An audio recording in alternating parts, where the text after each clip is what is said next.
And Mikael McCall will not be making the trip either. He violated a team policy and will not be with the team this week. Can you elaborate at all with Mikael?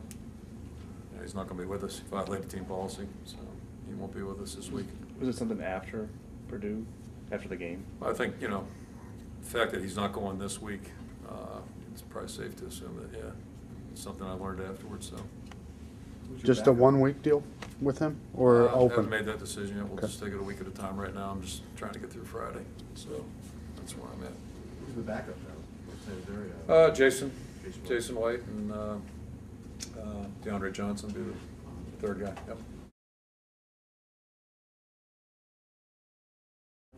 Yeah, I had dark hair back then. I remember that game. Yeah, that was my first game, and I was really basically like Willie off the pickle boat. I had no idea where I was, what was going on for the most part, and back then I just kind of knew how to get to work. I lived about 3 baseball throws from here over there in University Heights, so I got that down pretty quickly after about a month.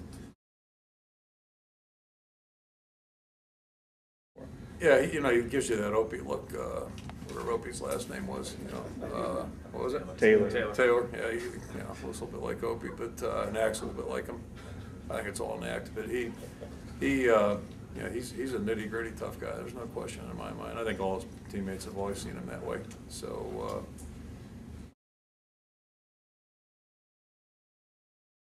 I would say the same thing I said about James a minute ago, except Marcus doesn't give you the Opie stuff. Marcus is just kind of like the Buckingham Palace soldier. He gives you no reaction at all. So you guys get that too from him? Yeah, that's yeah, absolutely. Do you wonder what's going on? All the time. But I've always preferred to judge actions more than words and expressions. You get fooled sometimes by people. Does he play football in a bad mood? Is that just? I don't think he's in a bad mood. It's just that's his nature. I don't think he's in a bad mood. At least not all the time. But probably to follow up, I mean, when he is in one, you probably don't know it, and when he's in a good one, you don't know that either. Has he ever told you that he didn't want to have to deal with the media? Or is that? No, he's never said that to me, or anyone that I'm aware of. Yeah.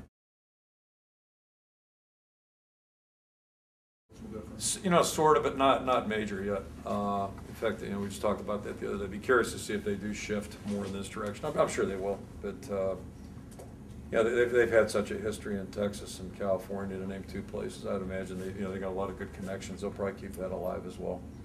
But you never know what recruits are thinking. I think that is a lot of you guys know better than I do, but I think that is a thought that recruits have. Where you end up playing your games. It factors in a little bit.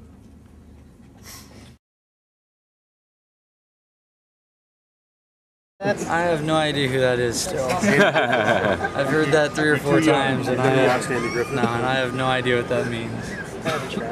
That you clean cut, and you say the right thing, but there's a little moxie to you. There's a little edge to you. I hope so. When I got the offer from Iowa, I knew that's where I wanted to go.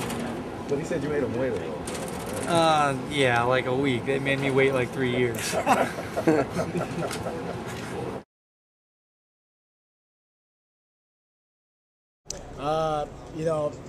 I try not to even think about those plans because I know if we don't get this win, I don't want to talk to anyone. I don't want to eat anything. But when the game's over, I'll be going home to Omaha.